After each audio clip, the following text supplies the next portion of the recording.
We are going to dispose of the regular general membership agenda so we can present today the Democratic Gubernatorial Forum. Yesterday, we had the Republican Forum, which was pretty exciting and informative, and I'm sure today it will be the same. So while the teams are next door being informed of the format and the selection, we don't know yet who's team 1, team 2, or team 3. I just want to take a moment to,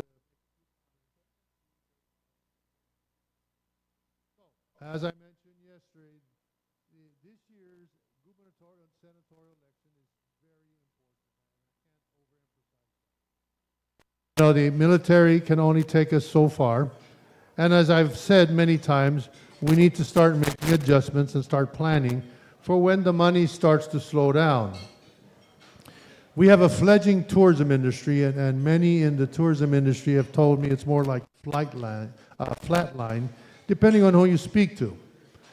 So it's important we don't forget the golden goose that we have depended on for so long. Our public auditor has mentioned a number of concerns that need to be addressed. At the end of the day, we need what is as everybody's been clamoring for, accountability. And as I mentioned and I showed yesterday, well, what I have is what we have at my office space or at my workplace, an accountability ladder. And what this presents is two levels, one powerless and one powerful. And this accountability ladder is for everyone, whether you're a clerk, you're a teller, you're a supervisor, you're a manager. And what it is that if there's an issue or something happens, you have the choice. You want to be powerless, you either wait and hope, or you make excuses, you blame others, or you just may be unaware of what's happening. The powerful is we acknowledge reality, we own it, we find solutions, and then we get on with it. And this is very important because whenever someone comes into my office and they have an issue, I ask them, where are you in the accountability ladder? And we're not here to try to make blame or anything like that, especially when something happens. But we just got to acknowledge reality and move on with it. So that's what this is for the candidates today, gubernatorial and senatorial. At the end of the day, we have to acknowledge the reality and ask ourselves, always assuming positive intent because people do things with the best intentions. We always have to ask ourselves, what could we have done better? And what could we do better? So, and I've used this analogy before, do you know why the windshield is bigger than your rear view mirror? Because when you look in the rear view mirror, it's smaller and it's behind you. The windshield is ahead of you. And this is for all the candidates today. What has happened is happened, it's gone. And as the farther we drive, it disappears. What is now important is that what we do going forward and where you want to drive. So that's what we're here today. The private sector pays taxes for government services. Are we happy? Are you happy with what we're getting? Where are we going? Do you feel that there's a direction? These teams are stepping forward to want to be accountable.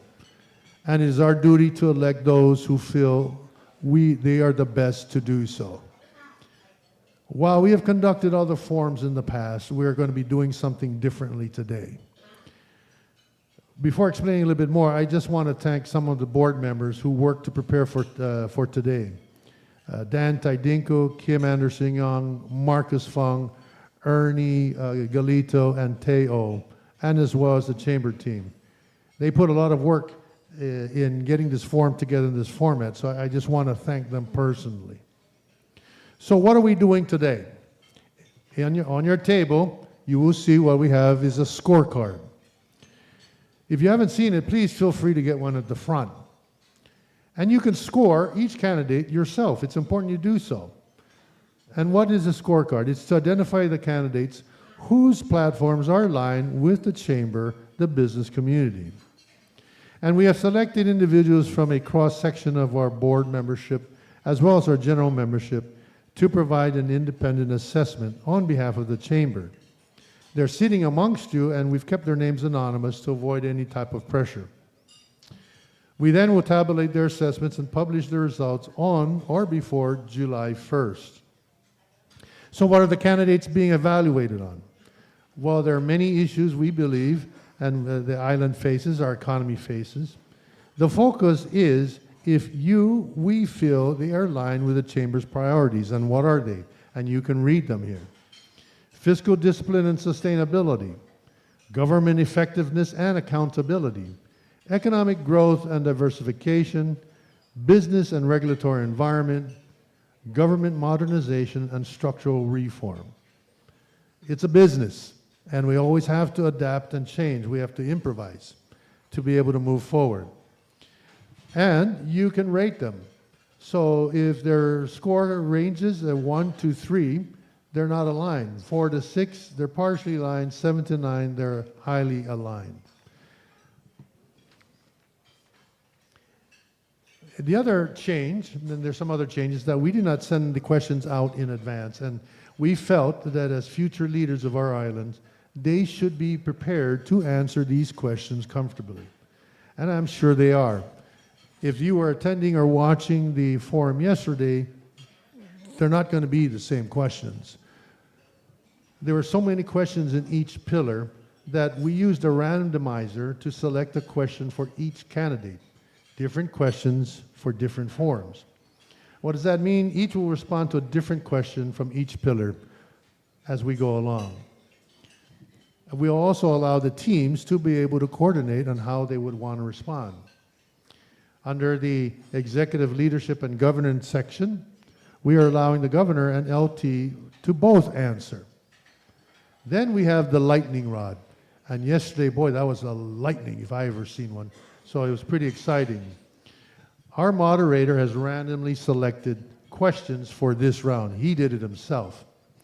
He also has the opportunity that he may add follow-up questions that he feels necessary for more clarity, etc. Our moderator is our past chairman, Ernie Galito, and he will elaborate more. I've been told I have to speak slow so we can at least hit the 11:20 mark.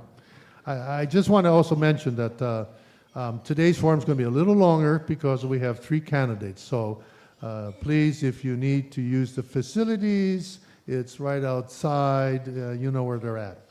All right. So now, let me read the bios of each of the candidates.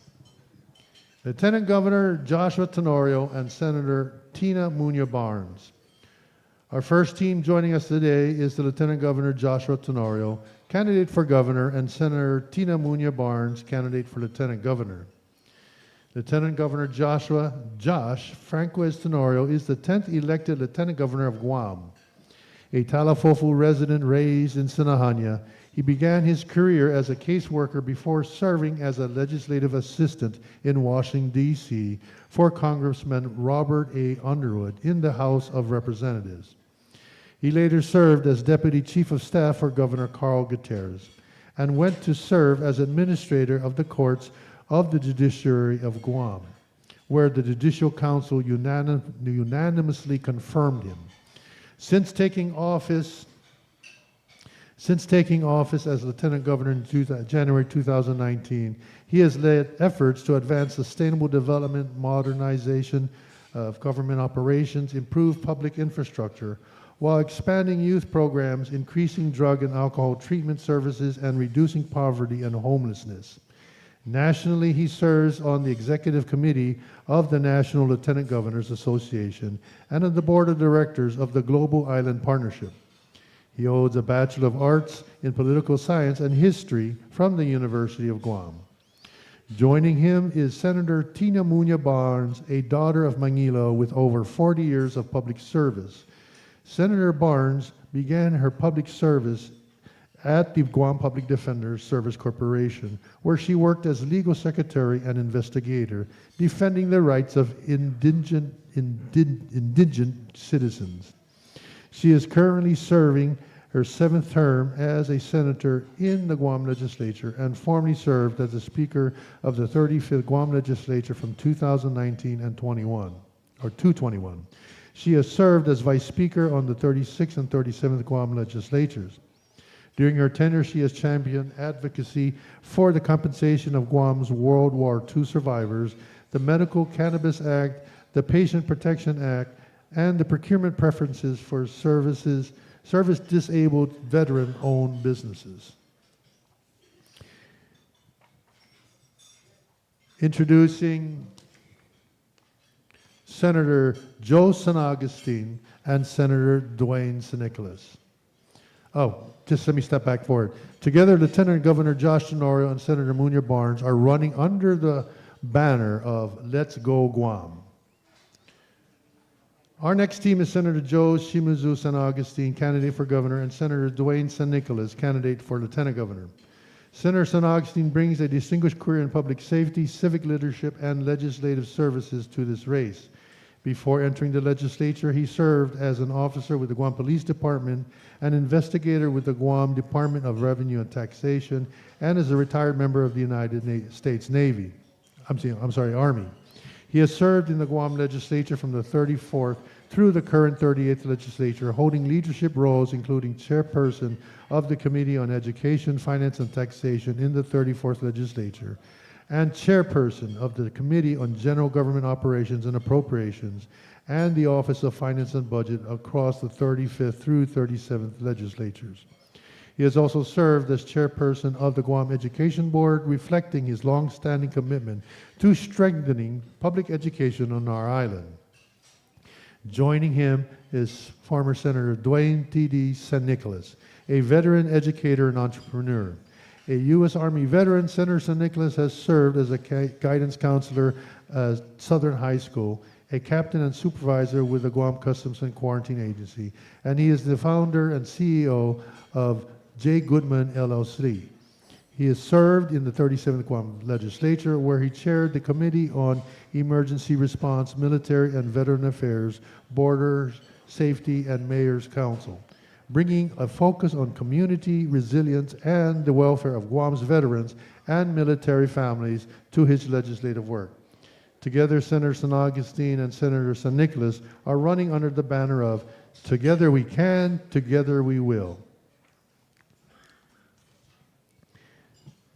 Our final team today is Senator Therese Terlahi, candidate for governor, and Senator Sabina Flores Perez, candidate for lieutenant governor. Senator Terlahi was born and raised on Guam. She is a graduate of the Academy of Our Lady of Guam and Cretan University, where she earned a Bachelor of Science in Biology. She went on to earn her law degree from UCLA School of Law and returned home to serve the people of Guam as a private practice attorney for over 27 years as legislative counsel and as an assistant professor of criminal justice and public administration at the University of Guam. First elected to the Guam legislature in 2017, she is now serving her 5th consecutive term. She has led the legislature as speaker for 2 terms and as vice speaker in her 1st term. Throughout her legislative career, she has been a steadfast advocate for government transparency, access to health care, environmental and cultural resource protections, war survivors and veterans, and ensuring fairness to all residents and businesses in their dealing with the government. Senator Sabina Flores Perez is a teacher, researcher, and environmental advocate whose background informs every dimension of her legislative work. Currently serving in the 38th Guam Legislature, she brings forward-looking approach to policy centered on sustainable growth, economic equity, and the well-being of Guam communities. She has championed early childhood development, magnet school curricula, and pre-apprenticeship programs, working to ensure the Guam's education system prepares students for success from an early age. Her legislative priorities focus on rethinking outdated policies, reconnecting the governance to Guam's cultural values and natural resources, and revitalizing the island's future through innovation and resilience. Together, Senator Terlahi and Senator Perez are running under the banner of Vote for Guam.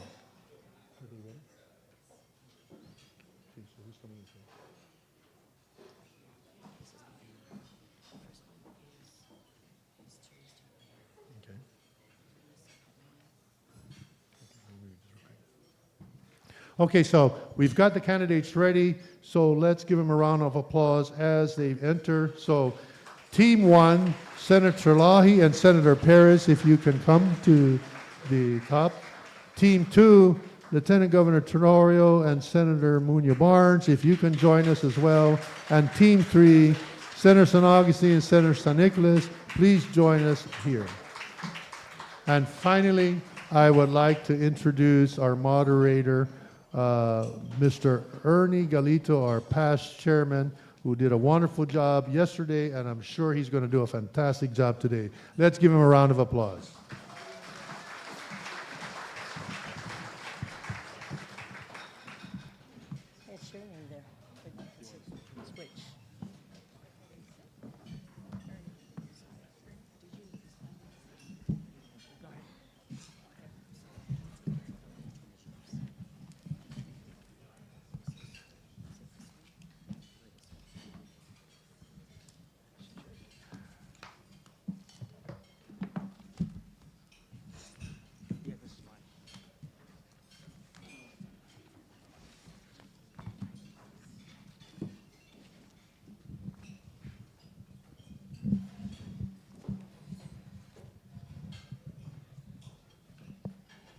All right. Hafade Toda Hamzu. Thank you, candidates and attendees, for being here this morning. We also like to welcome those viewing on YouTube, online, as well as on KGUM-FM, the Wave Radio. This forum will discuss leadership, governance, economic development, and public policy. Each candidate will have equal time to respond to these questions, and we will rotate the speaking order in a course of fairness. And the audience, please respect all candidates and allow them to share their views. Before we begin, I would like to review a few expectations for the audience conduct. The Guam Chamber of Commerce aims to provide a professional, respectful, and informative forum, and we want all candidates to have equal chances to share their views and discuss issues important to our community. So we respectfully ask all attendees to respect all candidates, no matter your preference. Do not interrupt candidates while they speak. Do not shout, heckle, or disrupt the forum. Hold applause until each response ends or until I direct. Silence all phones and disable notifications, and always be courteous to others during this forum. If any audience member becomes disruptive, we'll ask them to leave, and we will escort them from this gathering if necessary. Today's discussion is designed to help voters evaluate not only the policies of each team, but how they would lead, manage, and govern an organization with a budget exceeding $1 billion and thousands of public employees. Candidates have generously agreed to participate in this public forum, and we ask that each team be afforded the same courtesy and attention and respect that the office deserves. Thank you all for your cooperation, and let's begin with the opening statements.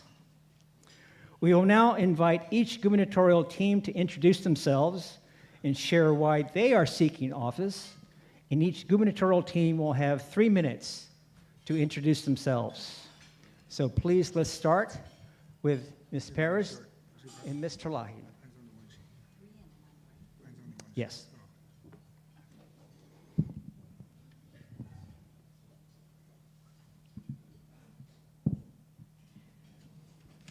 Hafade. As your senator and former speaker, I've had the privilege of serving our island during some of the most consequential moments in our recent history. My and Senator Perez's service and leadership have been guided by fairness, accountability, a willingness to listen, and a determination to confront difficult and long-standing issues directly.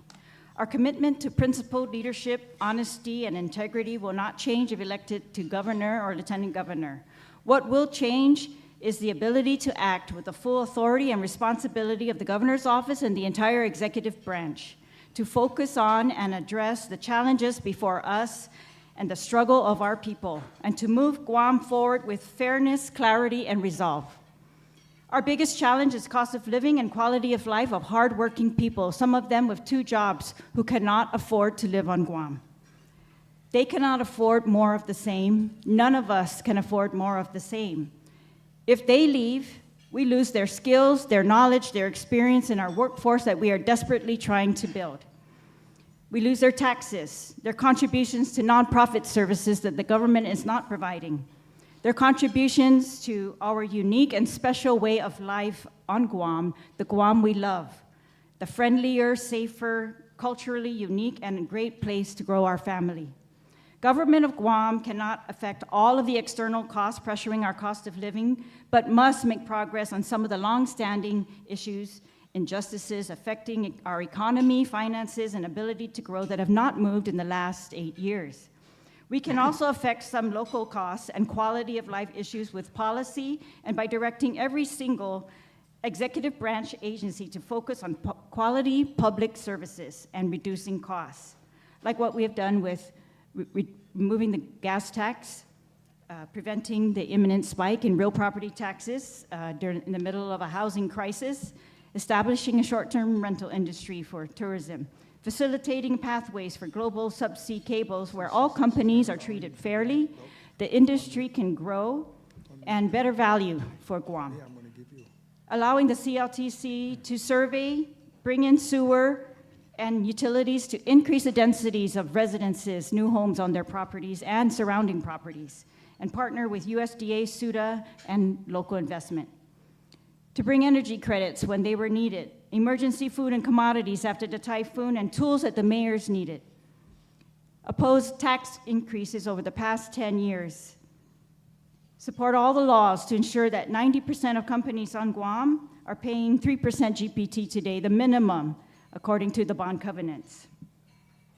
We fought for truth, transparency, accountability in government throughout our careers. Sizos Masi.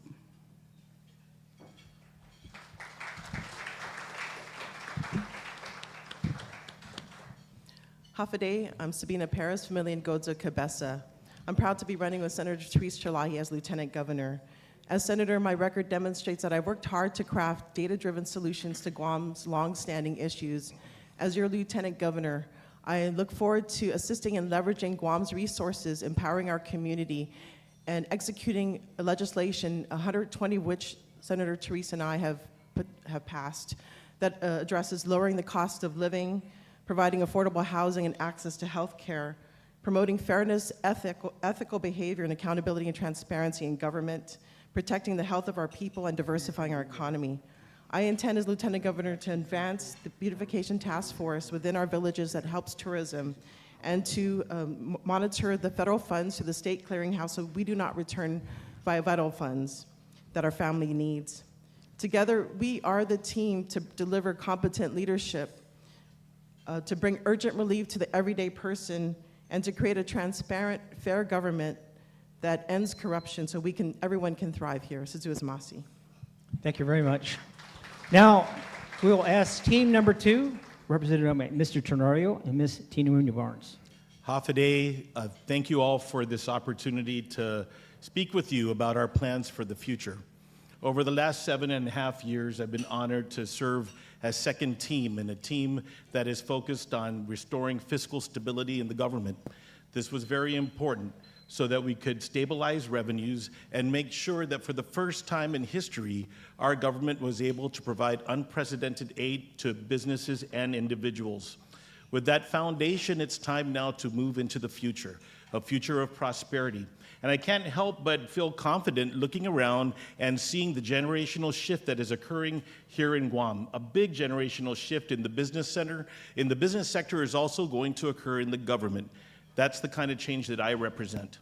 Over the last few years, I've been focused on improving business services. I've come here several times, and I've kept my eye trying to reduce the processing times for permits and EPA at Public Works and across the board.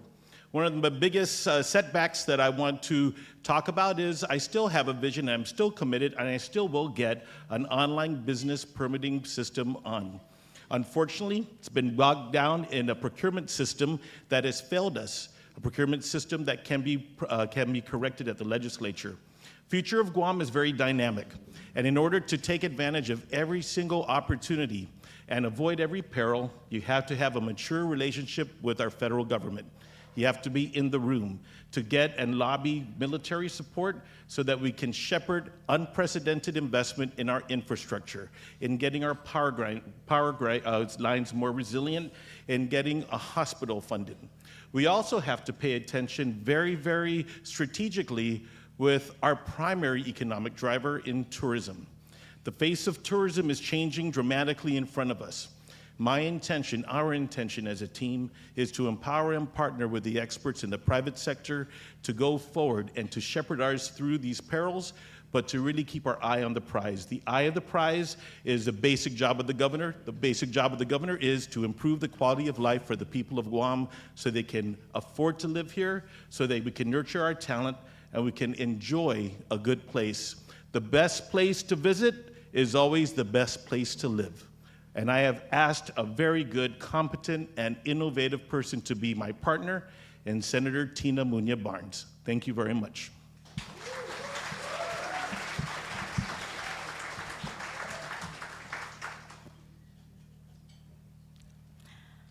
Hafidades and Mananasizus, ladies and gentlemen, we are at a critical time of our history, and there's too much on the line to elect a governor who needs on-the-job training. Josh is the only person running for governor I trust to lead our island into the future. We have the people of Guam in our hearts. You, each and every one of you, are our priority. And if you need proof of that, I was the deciding vote to restore the business privilege tax. Josh and I will help families build a life that is meaningful, that is fruitful. Josh is the governor we need. He has been tested, he delivers, and he doesn't have to burn bridges to get results. Thank you very much. Now we'll hear from team number 3, Mr. San Augustine and Mr. San Nicolas. Buenas and half a day. Thank you, members of the Guam Chamber of Commerce, for inviting us to participate in this forum. I'd like to especially thank my beautiful and supportive wife, Joanne, for being here. I am Joe Simsu San Augustine, and together with Dwayne San Nicolas, we humbly ask for your vote this upcoming election during early voting next month up to August 1st, Saturday, to serve you as governor and lieutenant governor. Together we enter this race, not for personal ambition, but to answer the call for accountable, honest, and visionary leadership our people deserve. Dwayne and I are committed to advancing and enforcing the policies that will strengthen the livelihoods for our people. Guam deserves our very best. Together we will prioritize stability in our finances, public safety, health, and education management, while building opportunities for our people. Thank you. Hello, everybody. Hello, Guam. After this debate or this forum, I'm going to have my doctor adjust my heart medication because I still can't get used to it. My heart just wants to run around the room here. It's always been my goal to make people happy. It's always been my goal. Whether I was a school counselor or was in the military, I always trying to take care of people. It's always been my goal to make people happy. I've searched around to see where the happy places were, and one of them is Finland. And the reason why they're happy is because they trust their government. They take care of each other. The economy is well, and higher wages for everybody. That's the kind of Guam I want to see. That's the kind of Guam I want to deliver for you. It's all heart, you know. You cannot give away something you don't have. And I have a lot of that. So join me and Joe into prosperity. You know, one of my favorite quotes is from the Back to the Future. Your future hasn't been written yet. No one has. Your future is whatever you make it. So make it a good one. Joe and Dwayne, we're here for you.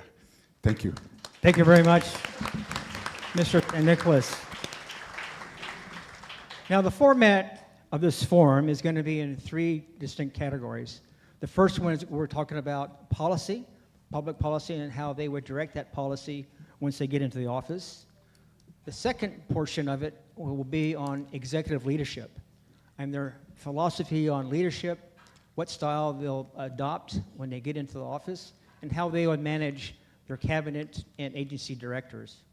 Then the final stage of this forum will be on the lightning round, and these will be real quick questions, and we'll ask them to give a 30-second response to each one of the questions that I will pose to each team member.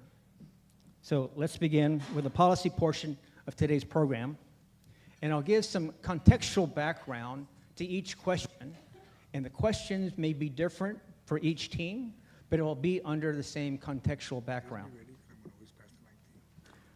So this pillar is the economic growth and diversification. Here's the background. Guam's economy has long relied on tourism and federal spending. While military investment provides important opportunities today, the Chamber believes Guam must simultaneously strengthen tourism, encourage private investment, and expand regional markets, and diversify its economy to create long-term resilience and sustainable employment. So question for team number 1. This will be shared between the 2 members.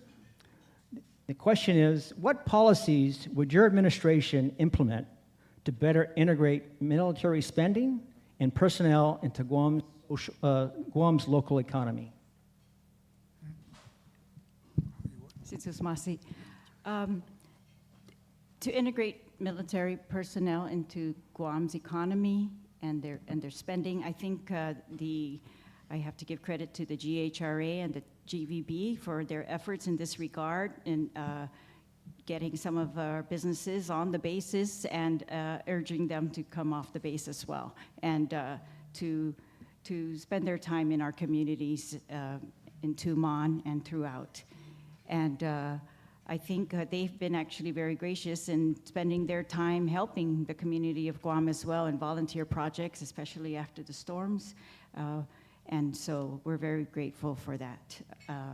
I think we just have to work together with the military to ensure that what concerns they might have for their military coming out and spending time off of the ships or in other areas, that those are resolved, and that I think we continue to do a good job with that, but we have to really push that so that they're very clear and honest about what their concerns are. And that I think security, of course, is always important, but again, I think they contribute to our community a great deal while they are out, that they do spend and contribute to our economy.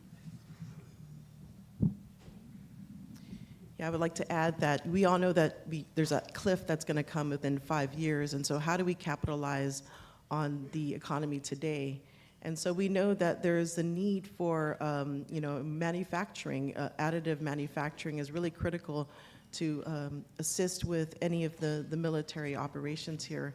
And so that is something that, we look forward to investment in these particular type of manufacturing that can help our island diversify as well. As an educator, I see there's an opportunity to expand pre-apprenticeships in the middle and high schools. And this is something that we really need to expand very urgently and quickly. And I've had in-depth knowledge on how to implement curriculum in the schools and create vertical alignments. Masi. Thank you very much.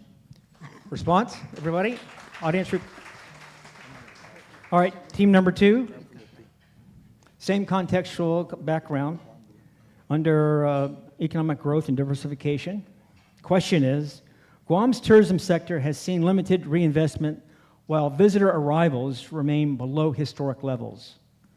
What investments or policy changes would your administration implement to revitalize tourism? Well, the first thing is that the legislature did appropriate money for airline incentives, but they need to broaden the authority and give GVB the opportunity to shift spending into marketing.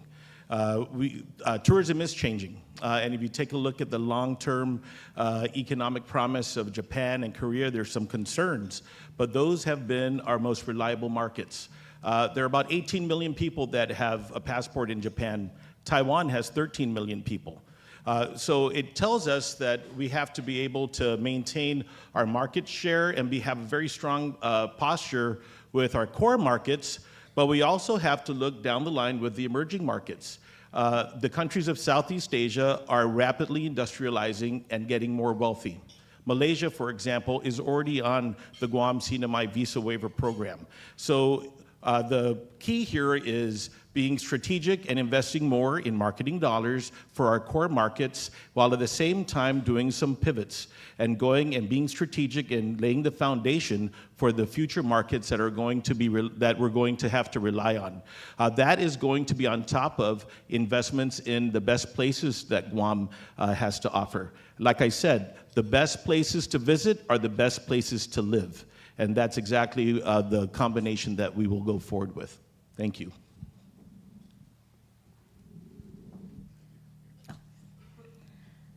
I truly share the same sentiments with Lieutenant Governor, but I think more importantly is how do we improve upon what we have to offer to the rest of the world, and that is our hospitality, what we've been blessed with, and what we can share with. And with all the ingredients that has been presented to you by my partner, I think that if we continue to work together and literally give Guam the blessings that it needs, we will be successful. Thank you very much, Team 2.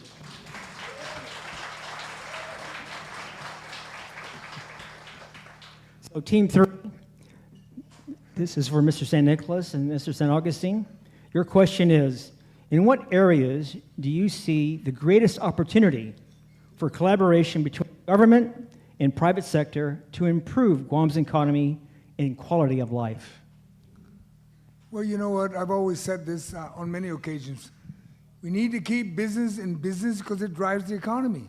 We need to work as a team.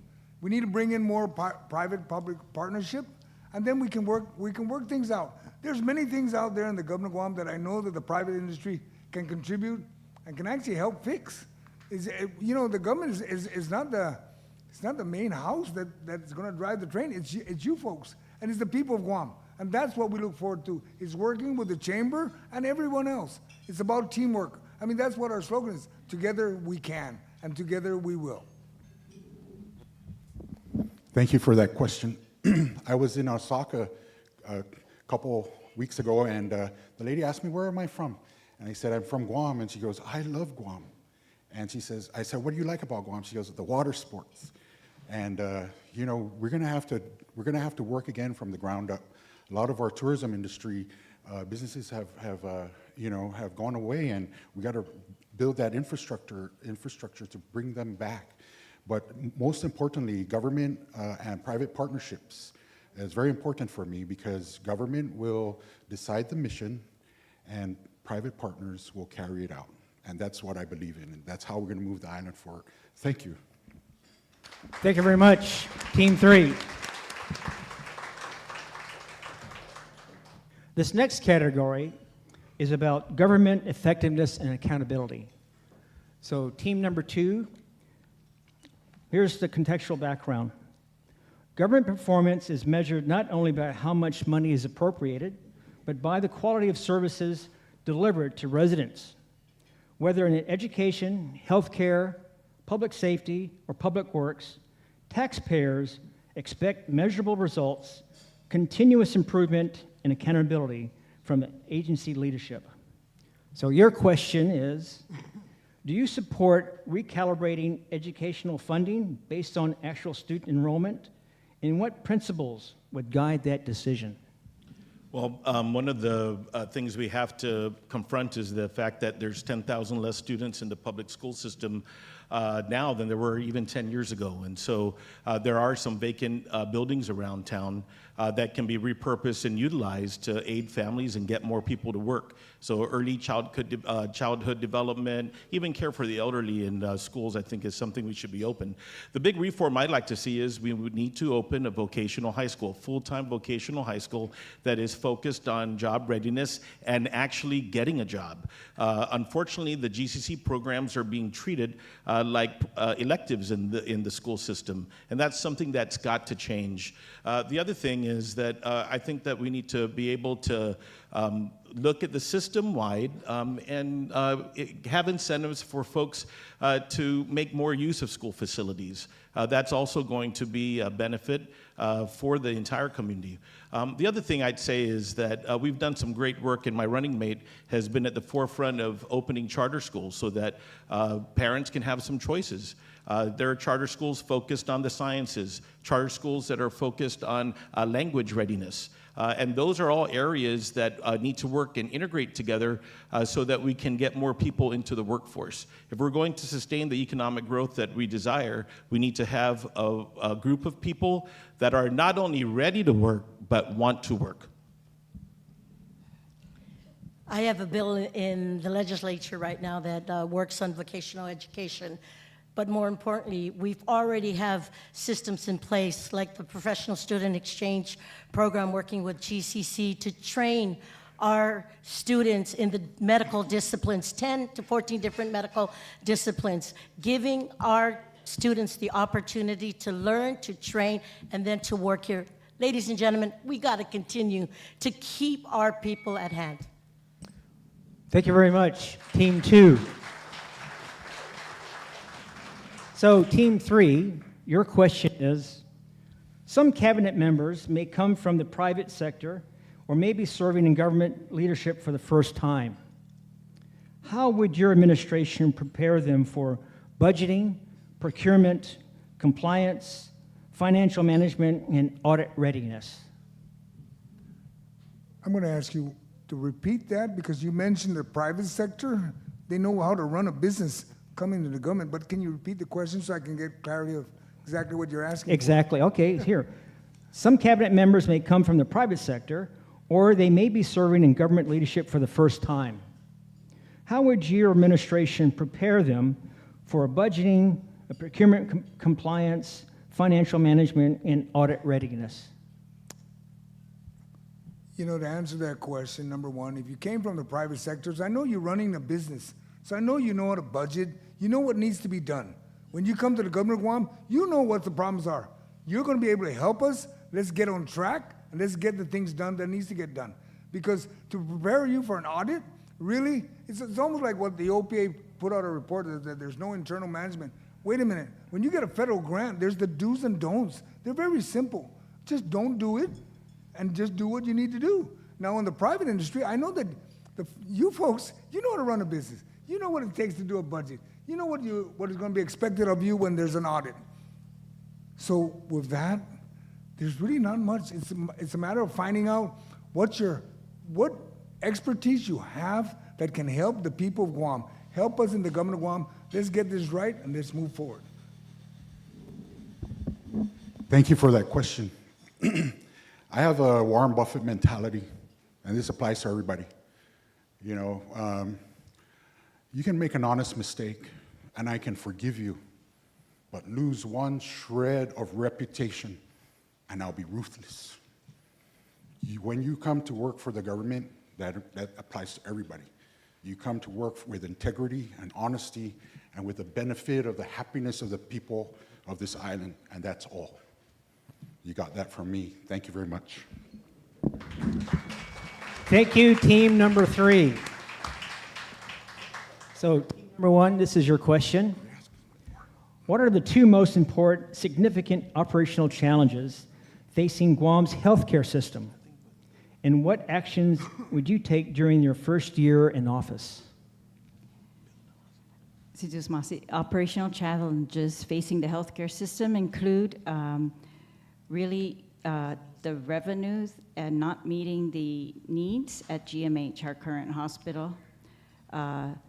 We need personnel at some of the community health centers they've done a good job to hire some, but we need more. And pretty much it's the revenues at the GMH that are really impacting many of the issues up there. For example, we appropriated money for some capital improvement projects and of course for operations, but they were not used in that way. And so years later, we still have emergencies of what needs to be fixed, even capital improvements up at GMH after the Army Corps told us 5 years ago that we need to fix certain things in order to use this hospital for 5 more years. Other operational improvements are to continue to recruit people into Medicaid or to get them into the Medicaid program that are eligible so that we have fuller coverage for those who are going into GMH. Continue to incentivize private businesses to cover employees with health insurance and to make sure that more of our people and most of the people that of Guam that we can cover are covered by some type of insurance so that those costs will be paid when they do go into GMH. I'd like to add also that Senator Chalahi has introduced and passed legislation to make sure that community health centers are become more available. And this is really critical because it was mired in a lot of bureaucracy. And so what that means is that better access for our community if it's near your village, and that's really critical to have. Situas Masi. Thank you very much, Team 1.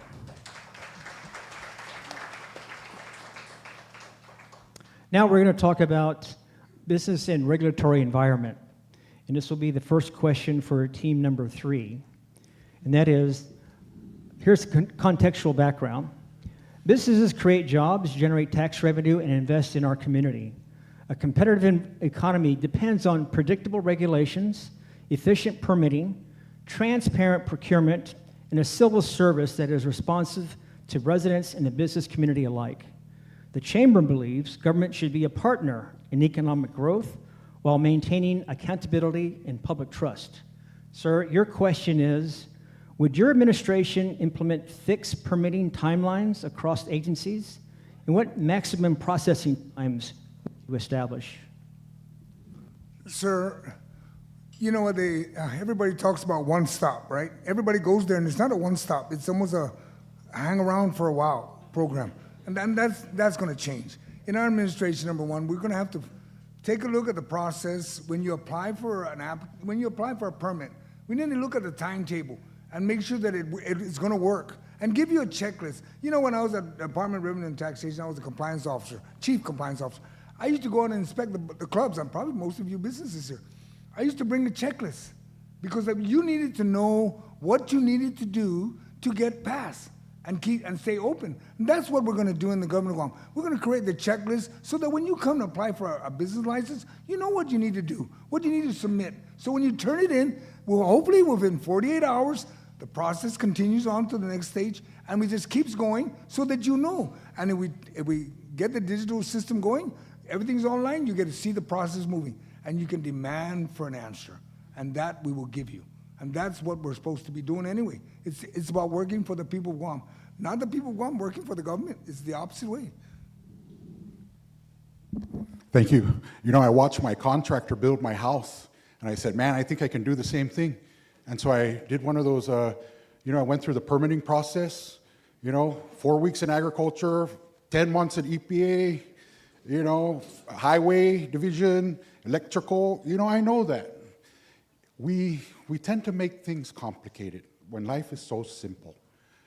Put me in office, put Joe and I in office, and you're going to get the change you deserve. Thank you. Thank you very much. Team number 3.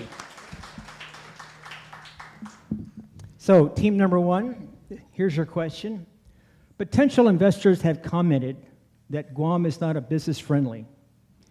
So what incentives or programs should we consider from your team to ensure Guam is a business-friendly environment? Thank you. For sure, we have to have the online permitting once and for all. We need to ensure that almost all of our government services are online, and that something basic like contracts, that we are monitoring them. We're monitoring them for value, we're monitoring them for deliverables, we're monitoring the deadlines, and we're monitoring when they need to be renewed so that we don't end up with a situation where, at Rev and Tax, where we were unable to process online because of non-renewal of the contract. So those things, I think, almost all of the government production should be online, viewable to the public, so that the public can hold these agencies accountable and hold us all accountable for the work that we're trying to do. Online permitting systems that make it convenient and predictable for those who are coming to Guam to do business, and for all who are on Guam doing business, and online contract tracking, online procurement tracking. That's another big thing. It's like we have a procurement right now for Simon Sanchez that they have not responded to the protest that was made at the agency level. So nobody can move forward without that response, and that's taken a year now, or at least since November. I take it back. But these are the delays that I think that businesses get frustrated with, and that we have no reason for. Their procedures need to be followed strictly. We need to hold them accountable by putting that work up online so everybody can see where it's being held up and what is happening. And as governor and lieutenant governor, we intend to this is a huge part of what we're going to do, is to hold our own agencies accountable for the work that they're supposed to be doing to make it convenient for the public, by putting things online, by making customer service faster, and by being accountable to the people of Guam whose taxpayers' money is paying for their stuff. Thank you very much. So, team number 2, what procurement reforms would your administration implement to reduce the cycle times while maintaining transparency and accountability? Well, I think removing the automatic stay is the big thing. In order for you to have a stay in procurement, you have to demonstrate and point exactly what portion of the procurement code or the process was violated. And I think everybody knows that there's a lot of experts in gaming procurement and stopping progress. So I think removing the automatic stay is going to be a big thing. Having even a first hearing to take a look at the merits, and having the hearing officer make that decision whether or not a stay is going to be issued is, I think, the key. And the second key is kind of adopting what the federal government does. If you're going to have if you're going to pause procurement, you should be able to post a bond. That way, everybody can be honest in the room, and we can put their money on the table, because delays cause progress. You know, the whole reason that Simon Sanchez is delayed, and we brought this the furthest, is because the process has been manipulated time after time after time.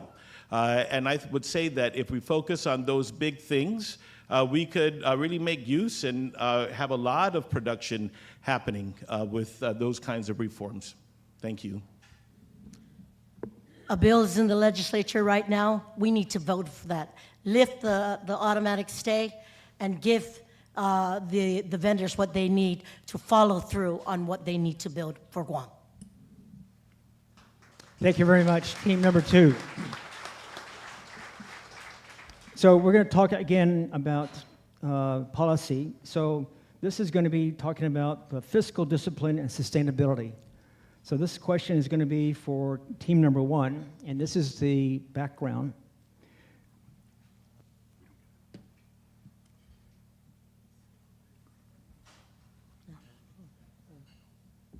You skip. Oh, excuse me 1 second. Yeah. Oh, you skipped 3, he said. Oh, sorry about that. I'll bring that. Number 3, your question, your response. Here we go. We'll start with that one first, that question. So this is regarding, would your administration implement fixed permitting times across agencies? And what maximum processing times would you establish? I think I answered that.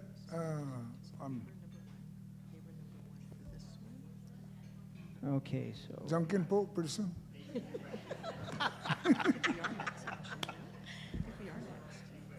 New question. Okay. All right, team number 3 is fiscal discipline and sustainability.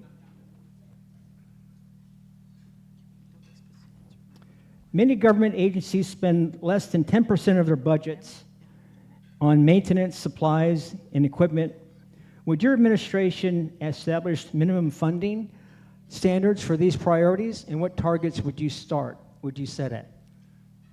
You know what, being prior service, being retired from the military, you know, in the budget, in the federal budget, there's always money to buy something new, but you got to make sure you maintain that item, and that's been the issue in Government Guam. You know, when they put it in the budget, they want to buy new equipment or buy a new building, but where's the money to maintain it? I mean, let's take a look at this, folks. It should be included, and it will be included in our administration. Number one, it's a matter of, if you want to buy something new, make sure you have the ability to maintain it. Because you know what? Like I said, prior service, we got some equipment there that lasts for 5, 10 years. In GovGuam, 2 years out, you got a new police vehicle. Really? Everything you buy a new vehicle, get a contract to make sure it's maintained, so you don't have to worry about buying a new vehicle in 2 years or 3 years. And then you hold your people accountable. You know, just hold your people accountable. You sign for an equipment, you make sure it comes in, it's clean, it's maintained, it's ready for the next user. And then we move on from there. I can sit for this one now because my heart's calmed down a little bit. You know, you try to encourage spending, wise spending. No better a person to do it with than with my partner. He has been at the forefront of balanced budgets for his past 4 terms. I agree with him what he says, and that way we maintain our equipment and save the government money. And so with that, you know, I wholeheartedly trust his judgment, and we'll just go with that. Thank you very much. All right, thank you, team number 3. So I'm going to go to team number 2 for your question. And as Guam's FY27 proposed budget is approximately $1.44 billion, or roughly $9,000 per resident, based on 170,000 population. What spending categories would you reduce, cap, or restructure in your first budget, and why? Well, our first budget will be submitted with a 4% BPT, and we will stay true to that. When we're understanding revenues, and let me just take a minute about that because somebody talked about the cliff. It's true that construction is going to continue, but there's going to be base operations and additional military personnel that are going to be stationed here, which is going to increase income tax. So what we should do and what we will do is focus the spending on improving the quality of life and services. And the main area there, I would say, is providing opportunities for affordable homeownership. Our first budget is going to include some programming for that. We're going to increase the down payment assistance for first-time homeowners. We're also going to provide for tax incentives for developers to be able to go and build residential homes. And that, I think, is going to be a very key thing right now, because if we're going to sustain base operations and tourism, we need a working population that is going to stay here. And as I look around the room and I see the younger people that are now in the management of Guam's business community, I'm very confident that we can work together as a partner, as you said, a partnership that will make sure that the budget is going to be responsive to growing the economy, but also providing for people's basic needs. Thank you. We need to continue to educate our students to make sure that the possibilities for them to work here, stay here, live here is there for them. And each and every one of you out there are doing that, but we need to give the support to each and every one of you. Education, safety, and healthcare are very important. That is the tool for the government of Guam to provide to each resident. We need to continue to give that back to our people, and that's you. Thank you very much, Team 2. So, Team number 1, under fiscal discipline and sustainability, do you support a fully transparent line item budget showing program level expenditures? If so, how would you ensure it is consistently published and easily accessible to the public? Very much so, absolutely. And the way to do that is to ensure that when the budgets are submitted, there's allocation. So within any government budget, there's this lump sum. What we would require is the agencies to provide how they're going to break it up within their agencies and align it with specific programs so that we can see the impact. And what we'd also require is that, what one of our initiatives is to ensure that all of this is going to be online and transparent. So we can hold our government accountable, we can hold our government accountable, you can hold us accountable to ensure that we're getting the return on the investment that you're giving your as taxpayers' dollars. And so this is one way that we would like to ensure that our government is accountable to you. As you know, every time they submit a budget, there should also be a procurement plan.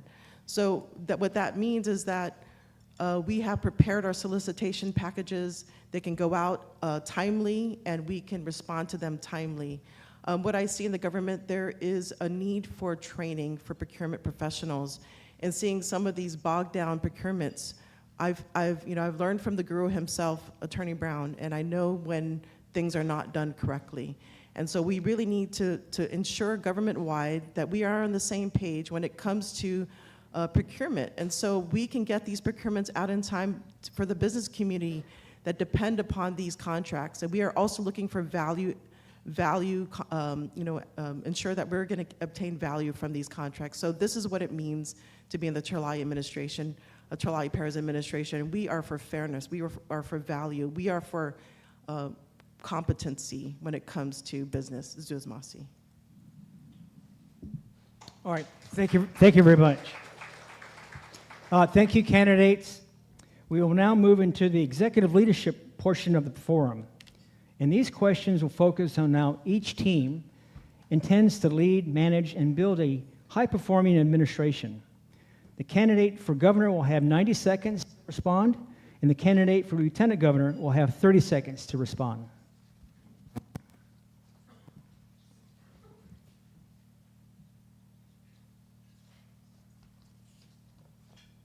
So team number one, successful administrations depend on strong executive partnership with clearly defined responsibilities and a shared accountability. How will the two of you divide responsibilities, resolve disagreements, and ensure your administration speaks with one voice while maintaining effective oversight of government operations? Well, because some of the things that we want to do, or the basic foundation that we want to lay, is to lay the transparent and accountable government. We want to make sure that every agency is online with this, pun intended, but that they are willing to do that they are willing to answer to the people, that they are willing to communicate, and that they are going to put what we say online or what the laws require to be put online. That open government is the culture of our administration. It's the culture of these agencies. No more gag orders, no more we have to run this through somebody else, that the directors should be able to tell the truth. And in doing this foundation, we are going to be able to prioritize the many mandates of several agencies, have many mandates, and get those prioritized and match them with the budget. Some of our budgets that we have seen, they don't even fund half of the mandates of some of these agencies. So we have to really make sure that we're going to fund critical services and prioritize what mandates or missions that those agencies are going to accomplish.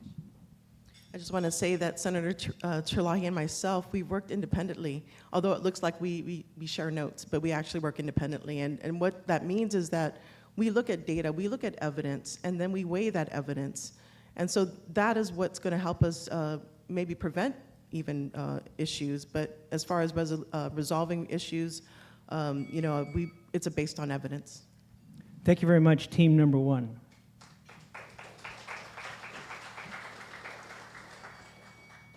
Team number two, describe a time when you had to address an underperforming team or organization.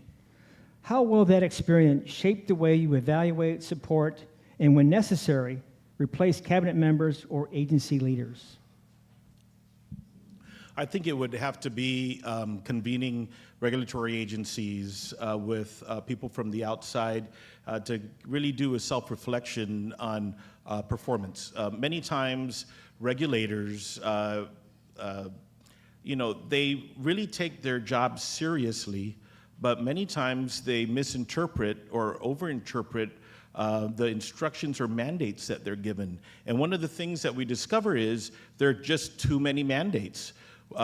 Obviously, I'm a partisan Democrat, but one thing I like about Trump is for every new regulation, get another regulation out. I really wish the legislature would do that because we have a large number of mandates. And so when we're examining the business license and permitting system, there's never going to be a time that we're going to have enough regulators to do everything that needs to be done. And so I've been in favor of, and I worked across the aisle, and I'm in favor of 90-day default approval of permits.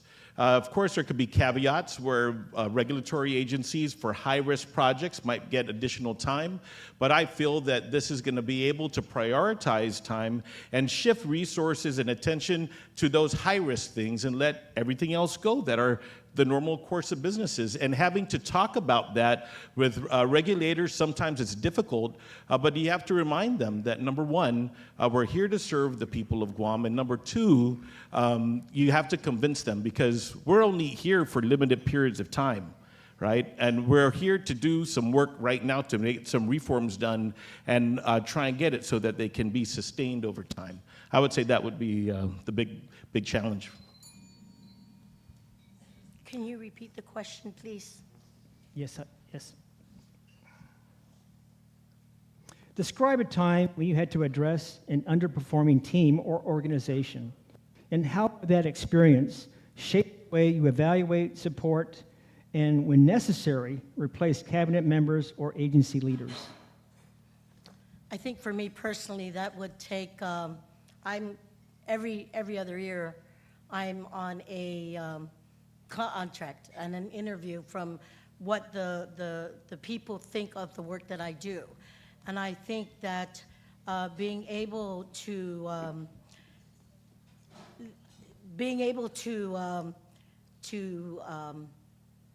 work with the with what is being mission mandated to you, you can decide, you can decide how far the administration will take you. And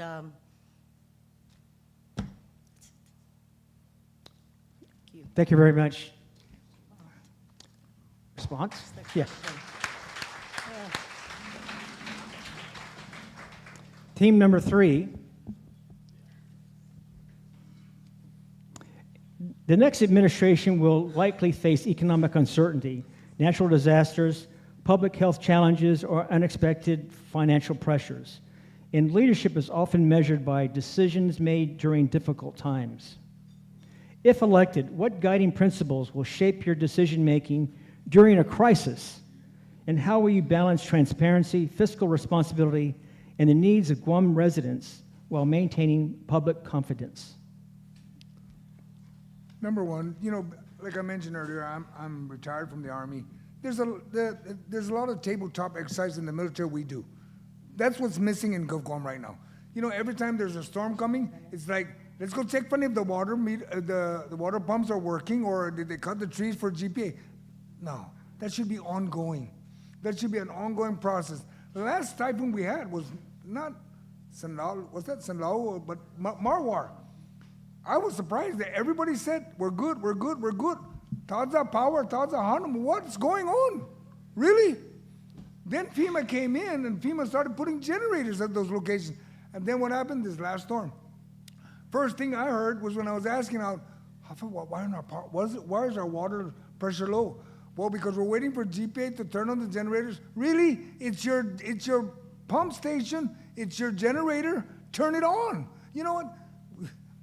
In the military, we do tabletop exercises at every event, any possible situation. GovGuam should be doing that. Homeland Security should be doing that. Every quarter, every 6 months, do an exercise. If a typhoon hits, if a financial disaster, whatever, come up. The Homeland Security, they got packages. They got packages on doing exercise. Do them. Get live results of what needs to be done. Thank you. See, Joe runs the place, but I'm the infantry. He just needs to tell me what to do, and we're gonna get it done. I'm the infantry, follow me. You know, I was in the Guard too, and we do annual trainings, and you know, I was telling Joe, I said, you know, there's people that need roads to their homes. Why don't we mobilize the engineers to have training down in the South to pave the way for these landowners so that they can have access to the roads, and we'll just call it training. That's what we do in the Army. You know, we'll just call it training and call it a day, and make it so that it serves the people. And it would be great for our soldiers because they're serving directly the people that they love. Thank you. Thank you very much. Team number 3, I'm going to go back to you with this next question.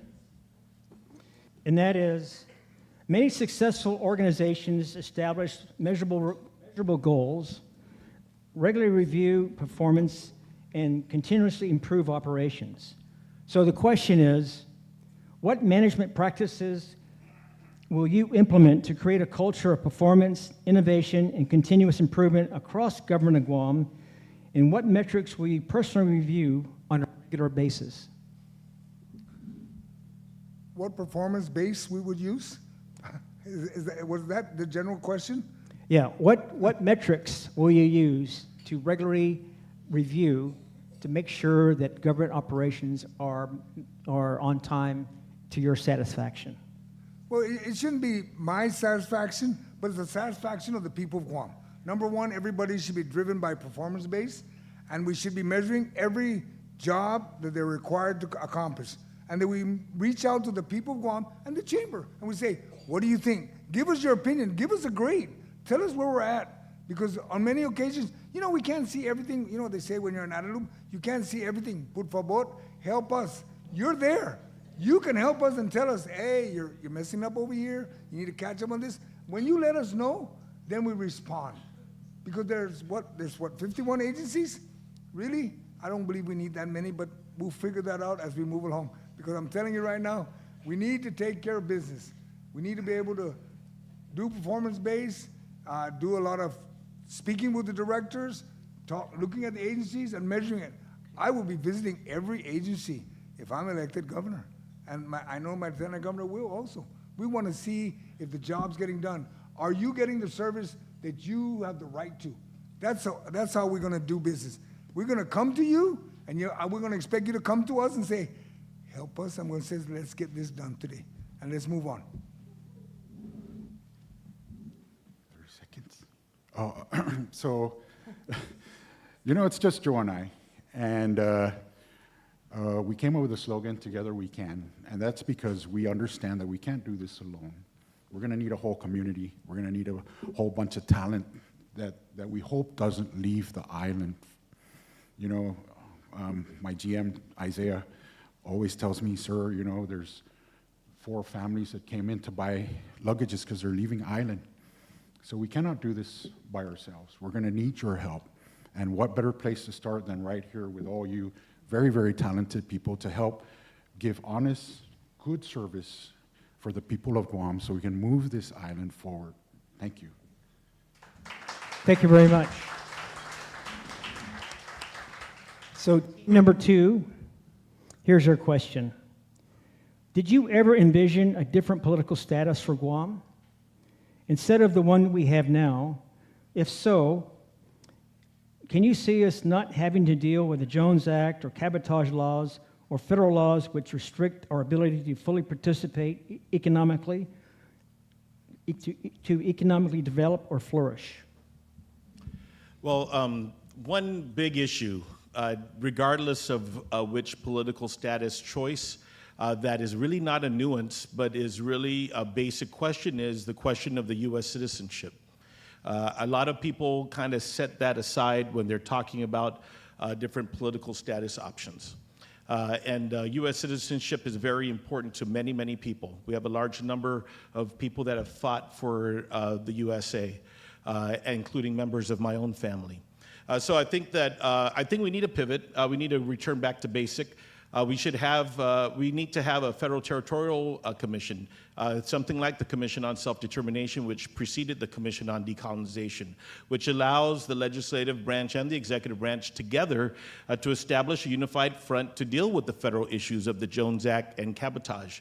Last week, the governor mentioned cabotage to the U.S. Senate, and we have the Department of Defense or Department of War now in favor. Imagine that, a federal agency in favor of getting cabotage waivers for Guam. You have to be able to partner with federal agencies, get their backing in order to navigate the halls of Washington and the Congress to get things done. I think that's what our focus should be. For political status, with the political status, with U.S. citizenship, could be free association, could be status quo, it could be statehood. Those are all valid things that we can look at. But I think right now we need to get together and just deal with the federal issues at hand. Thank you.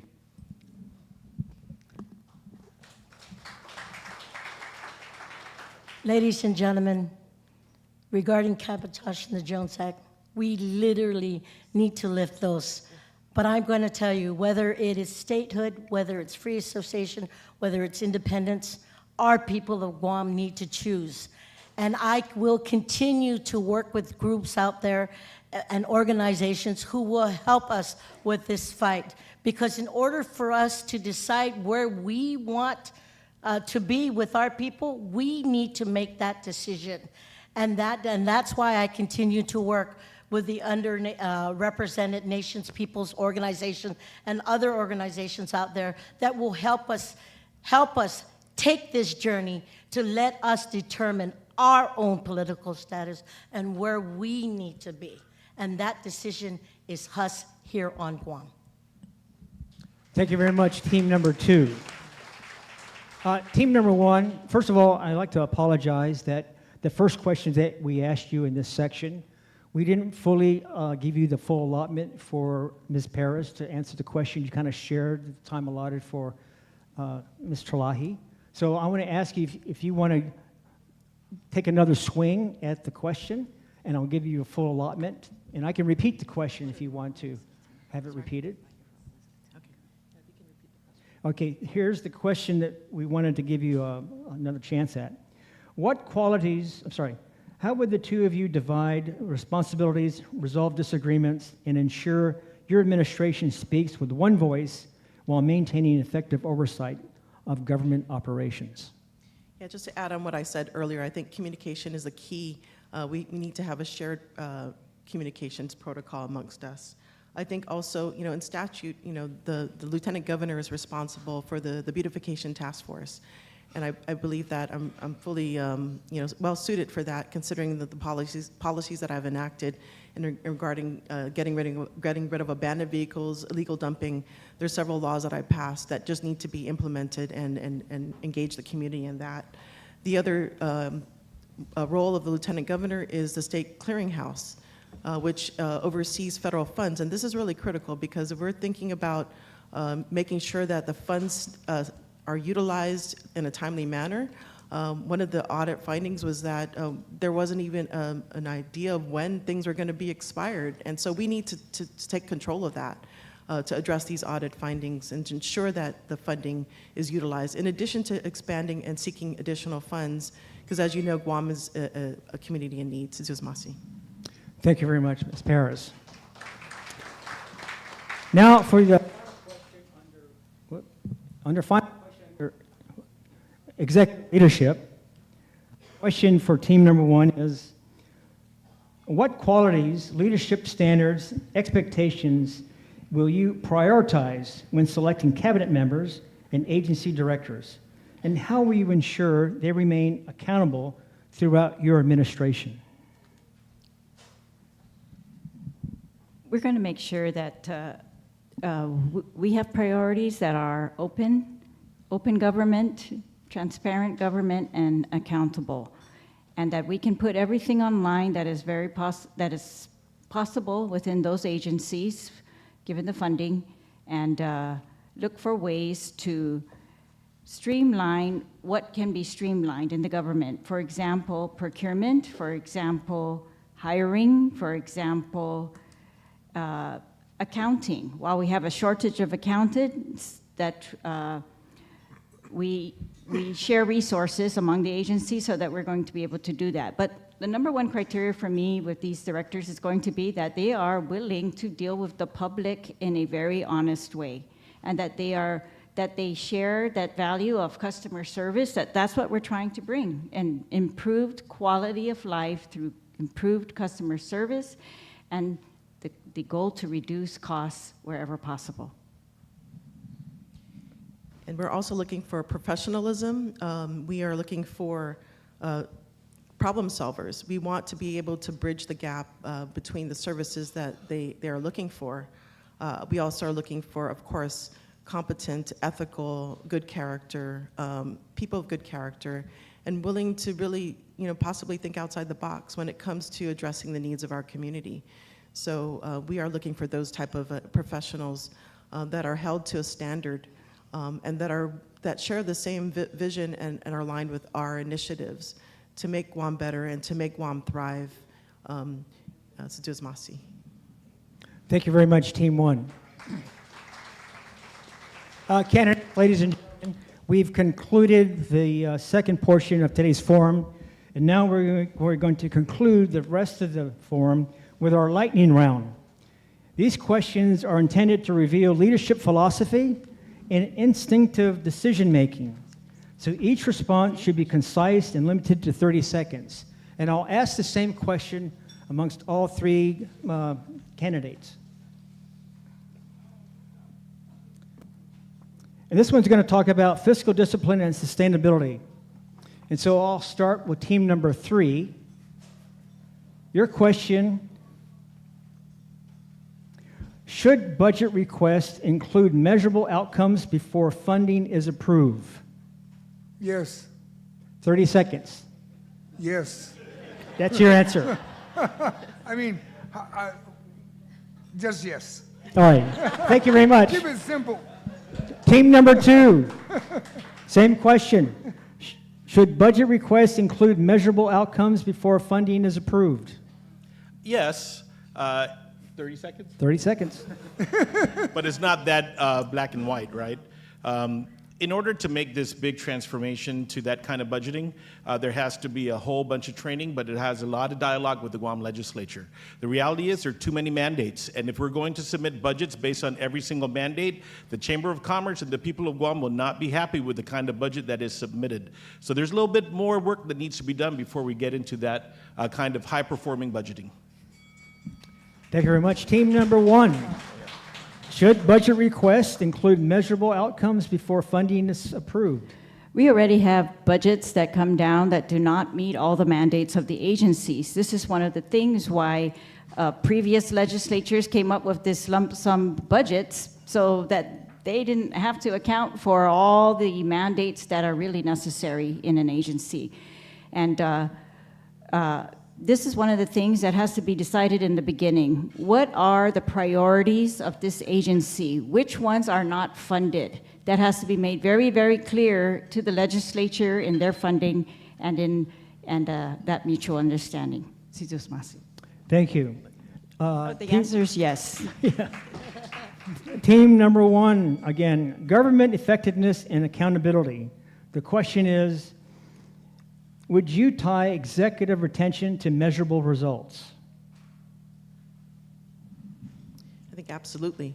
We need to ensure that we are performing as a government, so that we need to provide clear expectations, provide the resources that are needed to make this happen. And if they're unable to do so, they would need to account for that.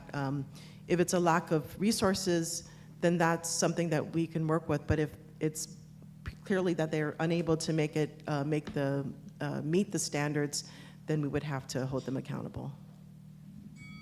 Thank you very much. Team number 2, same question. Would you tie executive retention to measurable results? Executive retention is tied to performance evaluations. Every year, we give performance evaluations to our cabinet members. Performance evaluation should also be tied to rewards. If an agency is performing beyond expectation and you want to hold on to that talent so they don't get sucked into NAVFAC or into any of you, you have to be able to reward that. That's the bottom line. People don't like that, but unfortunately, that's what you're going to do to try and keep the best people. Remember, you're asking people to come here for 4 years. Thank you very much, team number 2. Team number 3, same question. Would you tie executive retention to measurable results? Yes, we will. We would hold it, just like when we're doing the interview, when they first come on board, we will tell them what we expect from them and what the people of Guam deserve and should receive. So yes. Thank you very much. Next question, I'll start with team number 2. This is regarding government modernization and structural reform. Should standardized operating procedures be mandatory across all agencies? Yes, standard operating procedures ensure fairness. And what I hear complaints about are sometimes people with discretionary authority have different answers depending on who's at the counter. And that's a big reform that has to be embraced. That's something that I think we're definitely prepared to do. We've already prepared our agencies with their standard operating procedures, getting ready for online business permitting and online review of permitting. So it's a current in progress. I'm looking forward to that being a very, very good structural reform. Thank you very much. Team number 1. Standard operating procedures, yes, of course. And I think that's where you're going to find the answers to people not meeting deadlines or one person's waiting too long and the other one's not. Yes, preference or favoritism and who's getting service in the government. So I think that's a perfect way, and it's mandatory in order to know what the expectations are of that agency and what the customers can expect and what we expect as leaders from these agencies. Thank you. Team number 3. Should standardized operating procedures be mandatory across agencies? If it doesn't exist, it will exist during our administration. It'd be shame on you, on any agency. You don't have an SOP, how do you run your agency? Por favor, that's not how you do business. SOPs, it will be mandatory during our administration. Thank you very much.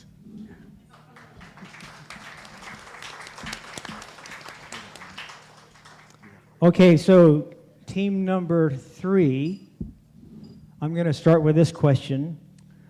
Do you support replacing the BBT with a visible sales tax or similar consumption-based tax? You know, in the past, I was the one that introduced the sales tax. And you know, if you really think about it, the only difference between the current BBT and a sales tax is that the BBT is, you can't see it. Shame on us. We should have it visible. At one point, I introduced a bill for that one. It never moved. No biggie.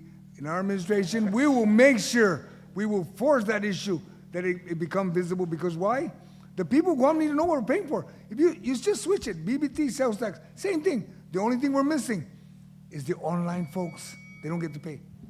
Thank you very much. Team number 1, same question. Do you support replacing the BBT with a visible sales tax or similar consumption-based tax? Sorry, I thought it was team 2. Sure. I think the answer to that, yes, that's feasible if it indeed is feasible, because that's, I think, what happened when that bill was put down to the legislature, is that we couldn't include everybody in a fair way at the same time, and so those procedures have never really been worked out. So that would have to be something that's worked out. But I think any look at the BPT is viable. We should do that. Thank you very much. And team member 2, again, same question. Do you support replacing the BBT with a visible sales tax or similar consumption-based tax? No, I don't support a sales tax unless the people of Guam approve it in a major referendum. This is a radical change and likely could affect consumer behavior. So I'm open-minded, but really, people of Guam have to vote and approve it. If they do, we'll definitely implement it. But at this time, without their approval, no. Thank you very much. Team number 3, I want to follow up on your answer because you said yes, you would go to for a sales tax. So my follow-up question is, how do you think having a sales tax, transitioning from BBT to a sales tax, will affect our bond covenants? No, when you introduce, number one, when you introduce a sales tax, you got to make sure that, like right now, currently it's going to be 4%. So you can only introduce sales tax for 1%. Because why? The bond market, 3% is protected. So you do a transition. You do it 1 year, you show that it's sustainable, then you go to the next percentage, and you let it keep growing until it completes the full length of the 4%. And then one of the beauty is that once you do the sales tax, all the online services, we start collecting, and there's a lot of money there. Thank you very much. So I have a follow-up question for team number 2, that you said that for today, you said that you were not supporting a change in the BBT. So my follow-up question to you is, how will we capture online sales, which is now not paying BBT, to the governor of Guam? Well, there's 2 things there. Number one, voters of Guam and the people that are purchasing off island, which is a little seepage here, they're really going to be pissed if they start ordering things and they're going to see a tax. I'm not going to mince words. They're not going to be happy about that. But the second thing is, we've been underperforming on excise tax. My partner has introduced and got enacted with Senator Lujan the Asakuda. We're going to get more revenue from customs because of that tax base, and that might shepherd us through this transition. Thank you very much. And I have a follow-up question for team number 1. I wasn't quite clear on your answer. Are you for or against a sales tax to replace the BBT? I'm for that if it's viable. And what we have found that it was not at the time that we tried to do that. So I am in favor of looking at BPT and other ways, and I agree that the user tax is a way to collect in place of a sales tax for off-island sales. And so right now our current system is covering on-island and off-island if we enforce those correctly. So my follow-up question to that would be that online sales is easy to kind of capture by use tax because it's visible goods. However, there are also invisible goods such as Starlink. Starlink is, basically services for digital services. There's going to be other types of services that we won't be able to capture. So what would be a good plan in order to capture that type of taxes, what's now being escaped from the government of Guam? So in looking at this problem, it was said that if we have one flat tax, Amazon could easily include that in their, or whatever vendor, they can easily include that in their online sales. And so, but the problem with Guam is that we have a lot of exemptions, and so that was too difficult for these vendors to include a tax on top of what was being purchased. And so, there's some issues in making this feasible. Thank you very much for that question. So I've got a new question, and again, this is going to talk about financial responsibility. So we wanted to talk about what is one decision that you would make once you're in office that may be unpopular but necessary? Team number 1.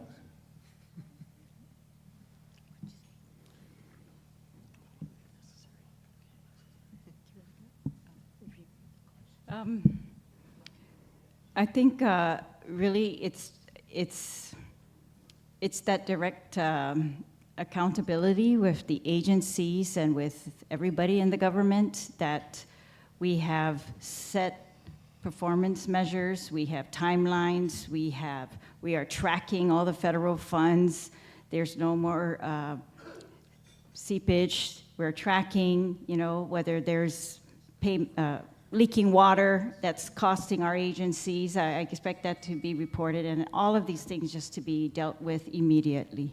All right, thank you. Thank you very much. Team number 2? Repeat that one more time. Sure. What one decision would you make that may be unpopular but necessary once you're in office? You know, every decision has a potential to be popular or unpopular. I think the key thing there is necessary. We'll see what happens with this next budget act. You know, we're going to be going back to a 4% BPT. We're doing it maybe at a comfortable time because we have increased revenues and income taxes because of the increased employment on the military side. But we're going to have to take a look at tourism, and might be. I'm not sure if it's going to be popular or not, but I think we're going to have to put more money in tourism so that we could try and go back and get market share. Okay, team number 3, your question for this last lightning round. Can you repeat the question just Yes. to make sure? What is one decision you would make that may be unpopular but necessary once you're in office? Gosh, the only unpopular thing is telling somebody that you're fired. You know, if you didn't do the job, then maybe that's unpopular. But you know, everything we're going to be doing is for the people of Guam. So there's not going to be that many, if any, unpopular decisions. Because as long as we focus on the people, we take care of the businesses, we keep the economy moving, everything will fix its way. Thank you very much. Thank you, candidates. We will now invite each gubernatorial team to offer a closing statement and share the vision that they hope that will guide Guam over the next 4 years. And we'll start with team number 3. We're finally at the end, right? Okay. We're at the end. Yeah, my he's got to check his drugs, you know. And, yeah. And I'm the oldest in the group here, so I'm okay. You know, I'd like to thank you all who made this forum possible. And to everyone listening or watching online. The election is about trust and accountability for our people who can embrace their government, believing and knowing that decisions are being made honestly, openly, and for the right reasons. And you know, my slogan when I first ran, it's not about the easy way. Just get it right, and we can move forward. You know, everything I do is based on trust. When I was deployed, I was stopped by the camp sergeant major, and he says, "Are you in a gang?" I said, "What, Sergeant Major?" He goes, "What are those things on your arms?" I said, "You know what, Sergeant Major, I do things for God and country." The next day, we were about to round up and go out, and the commander says, "Sergeant Major, let's go, we're rounding up." And he looks at me, I'm up in the turret, and he looks at the commander, and he looks at me and says, "Sir, I'm riding with this guys right here." And he chose me, he chose our Humvee because he probably trusted us. And I'm asking you to trust us. Thank you very much. Thank you very much. Team number 2, closing remarks. Ladies and gentlemen, we are the team who will continue to give our hearts to our people of Guam. We will be with you and we will stay with you. When times were hard, from the pandemic, from typhoon after typhoon, I want to say my partner Josh was there for us, and he will continue to be there for all the students, for all our local workforce, for our Manumco, for our veterans. Most importantly, we'll be here for you. Thank you. Thank you for this job interview. So important that you get to hear us. You know, when I wake up every day, I realize that I have a big job to do, and I try and do my best job every single day. That's probably the big promise that I'll make to all of you. I want to ask you to vote for us, but I'll tell you this, if you don't vote for us and we make it, we're still going to represent you. I do see the Chamber of Commerce as a partner. Sometimes in partnerships, you got to get your criticism, but I'm always of the belief that as long as we have the same vision, we can always refine what our strategy is. I think Guam's days are bright. Despite the perils that we're going through, that are the dangers out there, when we're unified, we can get things done. We've proven that time after time after time. When I see all of the young people that are out here in the business community being empowered, there's a lot of succession plan. I don't see a brain drain here in this room. I see a group of people that are so focused and confident and loyal to this island. That loyalty can be harnessed for us to take advantage of every single thing we can from the burden that is placed on our shoulders because of national security. Why can't people's lives improve? We have unprecedented opportunities to get federal investment for our infrastructure that would previously be unaffordable by all of us. And in order to take advantage of that and to partner with our private sector to give a lot of attention to our economic driver in tourism, it's going to take a partner that is willing to work with all of you. That's the partnership that we intend to chart forward with all of you. So I ask you on August 1st or beginning on July 7th, please vote for the team of Tenorio Muñoz Barnes. We are committed to building Guam's future together. Sizus Masi. Thank you very much.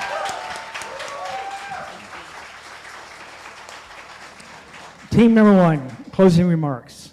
Hafide, I just want to thank the Chamber for organizing this forum and for this opportunity. The Tulai Paris team understands the urgent needs that our island faces, and we're here to bring relief to our community. And we feel that we're well positioned to build upon our record and with our diverse expertise and the laws that we have passed to create a government that's fair, transparent, honest, and accountable so that everyone thrives. We ask for your continued trust, so please vote Tulai Paris number 1 on the Democratic side, Sizus Masi. Transparency and accountability we have fought for throughout our careers because they're going to bring things for the people of Guam, including flush out incompetence, violations, corruption, improved delivery of service to the people. They're going to bring fairness and competition and ultimately better value for the people of Guam, the taxpayers. Along with many of you and many hardworking private and public employees, we are fighting for a Guam that all our children will want to live in, come back to, and fight for as well. Our record is clear that we have the skills, the honesty and integrity and the dedication to do this job. And we ask for your help because change is not going to come easy. We're working for change, but for change we need you and we need your commitment. And we need you to decide whether you are happy with things to continue the way they are or not.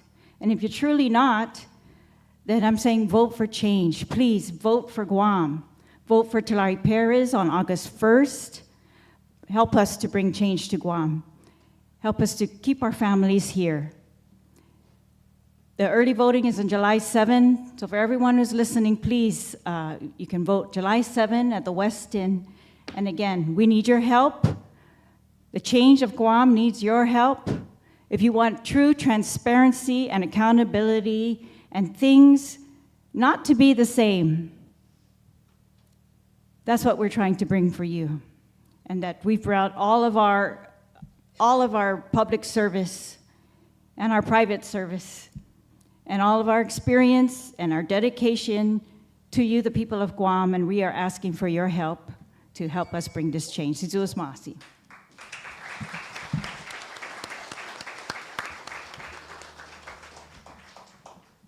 Thank you very much. Today we've heard different ideas and different approaches, but one responsibility unites every candidate on this stage: the stewardship of Guam's future. Thank you to our candidates, our members, our live audience at the Hilton Guam Resort and Spa, those audiences tuning in to YouTube live stream, listening on Wave Radio, and our media partners in this important conversation. It's been a privilege and an honor to be your moderator for today's Democratic Gubernatorial Forum. Thank you all. Now I'd like to turn it over to the podium to the Chairman of the Board of the Guam Chamber of Commerce for his closing remarks. Thank you. Let's give these candidates a round of applause because I tell you, you know, you gotta have the desire to run and be the governor of this island and to face a lot of stuff. Josh mentioned brain drain, and he said there's no brain drain here in this room, and I'm like, man, every day my brain drains, and I don't understand. But hey, I think I understand what he's talking about. At least I have my hair. He's lost his, but that's beside the point. Anyhow, you know, we heard about accountability, we heard about transparency, we heard about trust, we heard about technological advances. And I cannot overemphasize how important this election this year is, because the definition of insanity, as I defined it yesterday, is to keep doing the same things over and over again and expect this, different results. It's not business as usual. You have to do things differently. And I think they bring a lot of different ideas. So it's very important. More importantly is I know a lot of these teams have a lot more to say. And to try to condense it within a 2-hour period is impossible. So I encourage all of you to visit their websites, to speak to them one-on-one, and really get to know them, to understand what they bring so that you can update your scorecards and learn what they're offering. More importantly is you need to speak to your staff, to your family, to your friends. There's a big movement out there going on to try to increase voter registration. That's a great thing. We increase voter registration, but we need to get people to vote. So there's a lot of coordination and discussion about how to get people to the polls, etc. But let us know, more importantly, if you need somebody to come to your offices or your workplace so that we can help them register to become voters. And we'll go out there. At the end of the day, it's about getting out there to vote and to let our voices be heard. I was told, Catherine said, hey, remind them about the early voting, and every one of the candidates reminded you about early voting. So I'm going to end with just reminding you about early voting. Otherwise, she's going to fire me. July 7th to the 25th, Westin Hotel from 10 a.m. to 6 p.m., Tuesday through Saturday, early voting starts. So please talk to your friends and your family and your neighbors. It's a critical juncture. Talk to these candidates, learn what they have to offer. Talk to the candidates from yesterday and today. I think they have a lot to bring to the table. With that, we conclude the general membership. Again, I thank all of you. It was fantastic, a lot of insightful information, and good luck to all of you. Thank you very much.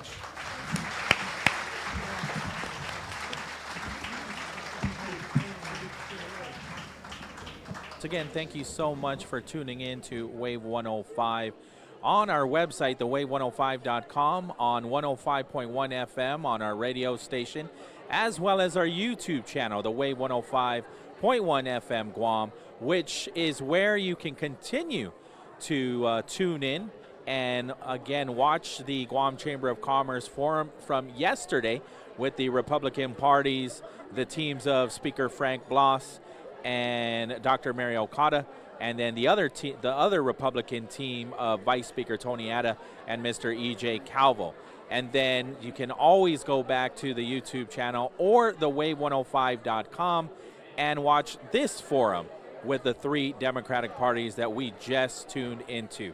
Thank you so much for tuning in. We really appreciate you hanging out with us yesterday and today. Once again, this is the Wave 105, the talk of Guam. Sajus Masi.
ai sinati unhongi nai kura sonhuku makati ai pu hagu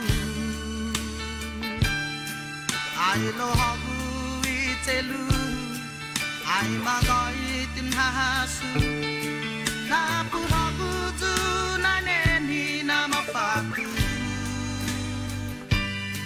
lòng na koru gi jagwa zan magoi na ti jamu za be hona zani na nu na timu apu ma gi ga paga za be sangon ni sura sa ho gu za apu ma gi ga paga za be sangon ni sura sa ho gu za apu ma gi ga paga za be sangon ni sura sa ho gu za